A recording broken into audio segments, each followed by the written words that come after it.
Bonsoir à tous, bonsoir et bienvenue à Mardi Méditation, un moment autour de la parole de Dieu. Content d'être avec vous une fois de plus ce soir pour méditer. Ce soir, le titre est assez spécial, c'est Mon, ma, me, moi. Mon, ma, me, moi. Prions. Seigneur, ce soir, dirige-nous encore dans ce petit moment d'échange, de réflexion sur ta parole. Bénis-nous, Seigneur, bénis tous ceux qui regardent et retire ce qui ne te glorifie pas au nom de Jésus. Amen. Amen. Sans faire trop de grammaire, sans faire trop de conjugaison. Ces quatre petits mots sont en fait des adjectifs possessifs ou soit des pronoms personnels. Mais ces quatre petits mots renvoient à la possession, ils renvoient à la personne de nous-mêmes. On utilise généralement ces mots-là pour parler de nous, parler des choses qu'on possède. Pourquoi je vous parle de ces quatre mots? Parce que dernièrement, j'ai relu un texte connu qu'on a l'habitude de lire. Et il y a un petit mot qui m'a frappé dans ce texte. On va lire le texte. Je vous invite à prendre Luc 19, 11 à 26. C'est un petit peu long, mais je vais lire vite. Luc 19, 11 à 26. C'est la parabole des talents, précisément la parabole des mines. Je lis. Ils écoutaient ces choses et Jésus ajouta une parabole parce qu'ils étaient près de Jérusalem et qu'on croyait qu'à l'instant, le royaume de Dieu allait apparaître. Verset 12, il dit donc, un homme de haute naissance s'en alla dans un pays lointain pour se faire investir de l'autorité royale et revenir ensuite. Il appela 10 de ses serviteurs, leur donna 10 mines et leur dit, faites-les valoir jusqu'à ce que je revienne. Mais ses concitoyens le haïssaient et ils envoyèrent une ambassade auprès de lui pour dire, nous ne voulons pas que cet homme règne sur nous. Lorsqu'il fut de retour, après avoir été investi de l'autorité royale, il fit appeler auprès de lui ses serviteurs auxquels il avait donné l'argent, afin de connaître comment chacun avait fait valoir. Le premier vint et lui dit, Seigneur, ta mine a remporté 10 mines. Il lui dit, c'est bien, bon serviteur, parce que tu as été fidèle en peu de choses, reçois le gouvernement de 10 villes. Verset 18, le second vint, il dit, Seigneur, ta mine a produit 5 mines. Il lui dit, toi aussi, sois établi sur 5 vignes. Verset 20, un autre vint, il lui dit, Seigneur, ta mine que j'ai gardée, voici ta mine que j'ai gardée dans un linge, car j'avais peur de toi, parce que tu es un homme sévère, tu prends ce que tu n'as pas déposé, tu moissonnes ce que tu n'as pas semé. Et il lui dit, je te juge sur tes paroles, méchant serviteur, tu savais que je suis un homme sévère, prenant ce que je n'ai pas déposé, moissonnant ce que je n'ai pas semé. Pourquoi n'as-tu donc pas mis mon argent dans une banque afin qu'à mon retour, je le retirasse avec un intérêt? Puis il dit à ceux qui étaient là, ôtez-lui la mine et donnez-la à celui qui a 10 mines. Il lui dit, Seigneur, il a 10 mines. Verset 26, je vous le dis, on donnera à celui qui a, mais celui qui n'a pas, on ôtera même ce qu'il a. Amen. Le titre, c'est Mon, ma, moi. J'aurais préféré parler de ça un dimanche, mais bon, Dieu connaît toutes choses. Je n'ai pas le temps de rentrer dans toute l'histoire. Il y a tellement de choses à dire, mais dans cette histoire assez connue, c'est assez bête, c'est assez simple. Le Saint-Esprit m'a arrêté sur une chose. La Bible dit que l'homme a donné 10 mines à ses serviteurs. Il a donné juste ça, juste là, sans rentrer dans toutes les histoires, sans aller jusqu'à la fin, juste ça. Parce qu'à la fin, c'est vrai qu'on comprend pas mal de choses. Le texte dit, il a donné les mines. Et il est parti faire ses affaires. Il a donné les mines et il est parti faire ses affaires. Plus tard, on va comprendre qu'il demande des comptes, etc. Mais il a donné. Il a donné. Il a donné. En fait, ce qui m'a interpellé le mot, c'est les serviteurs vont dire ta mine. Ta mine. En fait, tu m'as donné, mais c'est ta mine. Vous allez dire que oui, je m'arrête sur un détail, c'est logique, c'est implicite. Mais je me suis arrêté sur ça. Il a donné et il est parti. Il a donné et il est parti. On sait que Jésus parle en parabole. On sait que Jésus parle de lui-même. Il a donné et il est parti. Il a donné des choses et il est parti. Il va revenir. Mais il a donné des choses. Avec cette parabole, il y a quelque chose qu'il nous faut comprendre. La première chose, j'aurais aimé développer, mais la première chose que je veux voir avec vous ce soir, tout lui appartient. C'est vrai qu'il a donné, mais ça lui appartient toujours. Je vous donne, mais c'est toujours à moi. Je vous donne, mais c'est toujours à moi. Voilà le principe intéressant de ce soir. le principe avec Dieu, le principe avec Jésus. Je vous donne, mais c'est toujours à moi. Et là, ma vision des choses que j'ai, la conception des choses que je possède, normalement, si je comprends ce principe, normalement, ça doit changer. Dieu m'a donné plein de choses, mais en fait, c'est toujours à lui. Il m'a donné plein de choses, mais c'est toujours à lui. Le principe est là. Et si je saisis ce principe, ma vision des choses que je possède, ma vision des choses matérielles, même ma vision des choses spirituelles, elle doit changer. Jacques a dit que toute grâce excellente, tout don parfait descend d'en haut, de Dieu le Père, chez lequel il n'y a pas changement de nombre de variations. Bref, mais j'ai envie de dire avec cette parabole, pas seulement toute grâce, tout don, tout lui appartient. Tout vient d'en haut. Et en fait, nous sommes que des administrateurs de ce que Dieu nous donne. En fait, il nous prête, il nous alloue, il nous accorde la jouissance de ces choses. Il nous confie, mais c'est toujours à lui. Le matériel comme le spirituel. Écoute ça. Ta voiture, c'est pas ta voiture. C'est sa voiture qu'il te prête. Ta maison, c'est pas ta maison. C'est sa maison qu'il te prête. Ton travail, ton salaire, c'est pas ton salaire, c'est son salaire qu'il te confie pour que tu puisses gérer. Ton ministère, c'est pas ton ministère, c'est son ministère qu'il te confie. On continue? Ton intelligence, ce n'est pas ton intelligence, c'est son intelligence qu'il te confie. Ta beauté, ce n'est pas ta beauté, c'est sa beauté. Tes capacités, ce ne sont pas tes capacités, ce sont ses capacités. Tes aptitudes, en fait, tout ce que tu as, c'est lui qui te donne, ça ne t'appartient pas. Il te confie la gestion du matériel comme du spirituel, du réel comme de l'irréel, de l'intouchable. Il te confie, il te dit, gère ça pour moi. Écoute ça, ton souffle de vie n'est pas ton souffle de vie, mais c'est son souffle de vie et il te donne. Il te le donne pour un certain temps. Tout lui appartient. En fait, ces simples petits mots que j'ai lus pendant des années, t'amène alors qu'il t'a donné, eh ben, ça change la donne, ça change notre vision des choses. Sur terre, rien n'est à nous. Ça lui appartient, il nous confie simplement l'administration des choses, la gestion des choses, mais ça lui appartient. Si on comprend bien ce principe de possession des choses, si on comprend bien ce principe des choses qui appartiennent à Dieu et que Dieu nous confie, notre vision normalement doit changer. Je vous donne un exemple et vous allez mieux comprendre. Vous n'avez jamais vu que vous avez acheté un jouet pour votre enfant, un jouet bien cher.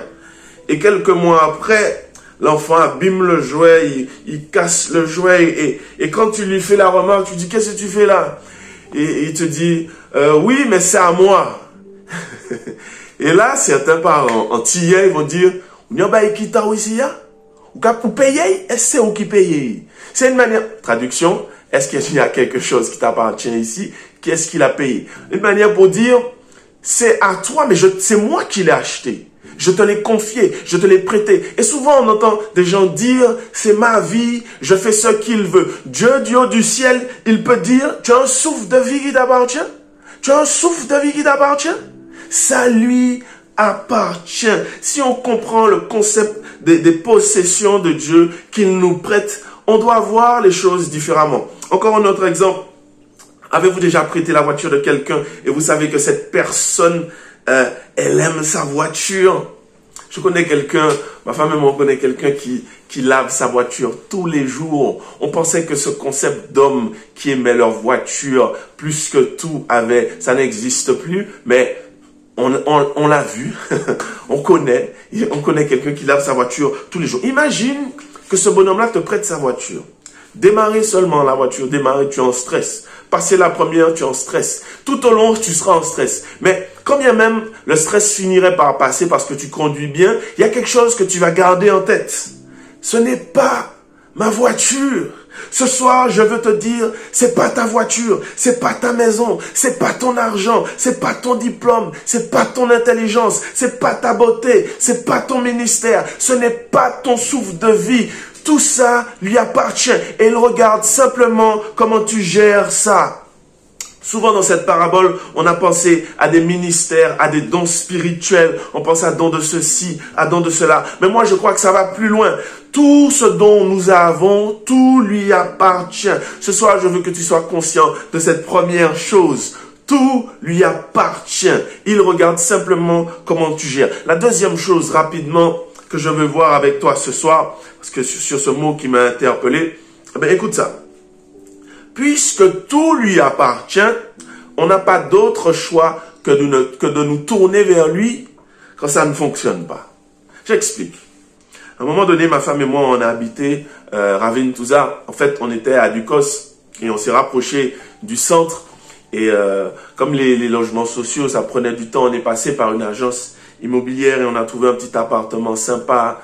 Le petit lieu était sympa, etc. Et l'agent immobilier nous a dit que les propriétaires sont sympas. Donc, s'il y a quoi que ce soit, de lui dire, et qu'il est l'intermédiaire. Et on a dit, ok, il n'y a pas de problème. On est resté là, je crois, 2 ou 3 ans. Je ne me souviens plus. Ma femme peut mieux vous dire. Et bien sûr, on est dans la maison. Il y a des petites choses. Dans toutes les maisons, il y a toujours des petites choses. Soit les tuyaux, soit la climatisation, soit le chauffe-eau, etc. La baie vitrée. Et lorsqu'il y a ces petites choses arrivaient, on l'appelait, l'agent immobilier. On lui disait, bon voilà, il y a telle chose. On va réparer, mais bon, on vous le signale quand même, on veut être réglo, etc.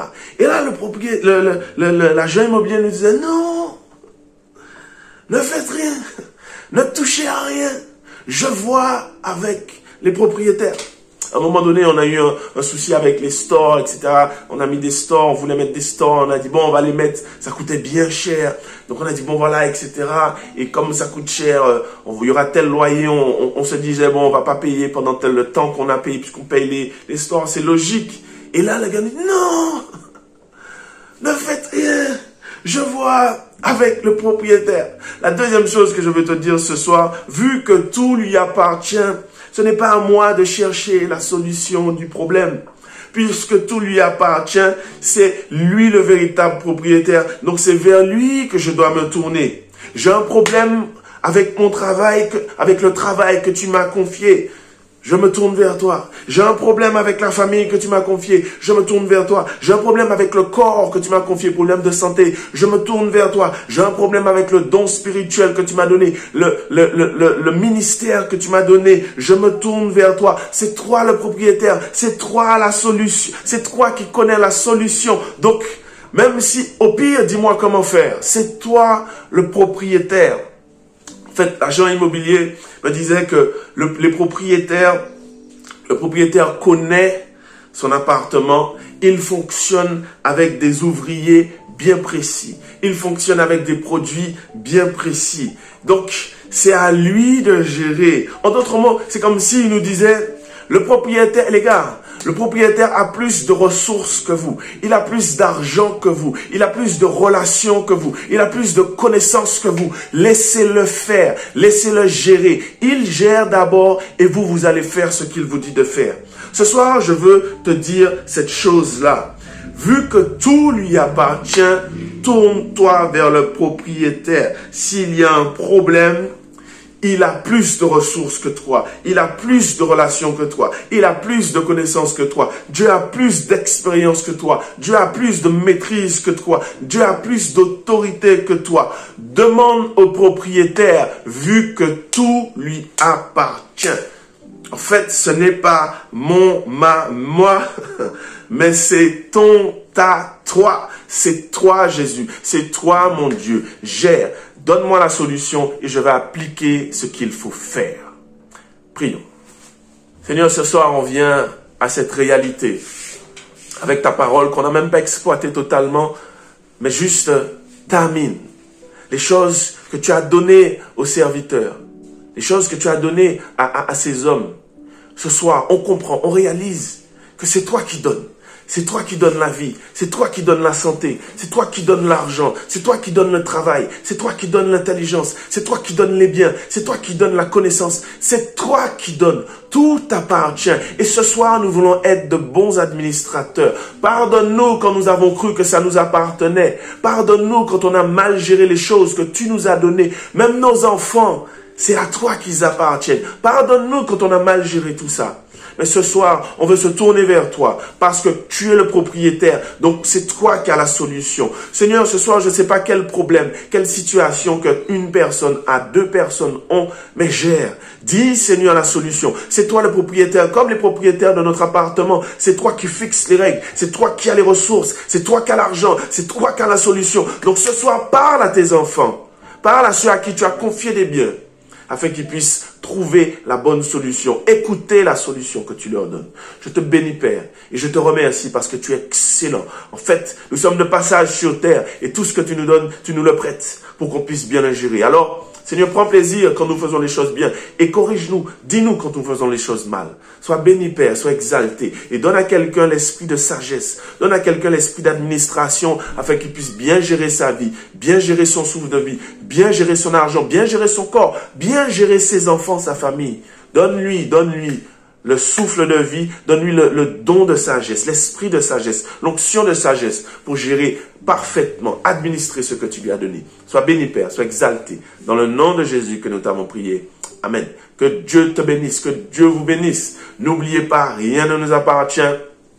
Tout lui appartient. Et vu que tout lui appartient, on tourne vers lui, on lui demande les solutions, les choses qu'il y a à faire. Soyez bénis. Si vous n'avez pas fait la paix avec le Seigneur, si vous ne connaissez pas Jésus, juste après, il y a une prière de repentance, une prière de conversion. Faites-la sincèrement. Et dès lors, vous devenez un enfant de Dieu. Si vous n'avez pas d'église, venez ou bien rapprochez-vous d'une église qui prêche et qui vit la parole de Dieu. Soyez bénis. Je vous aime et je vous dis à mardi prochain. Soyez bénis. Bye bye.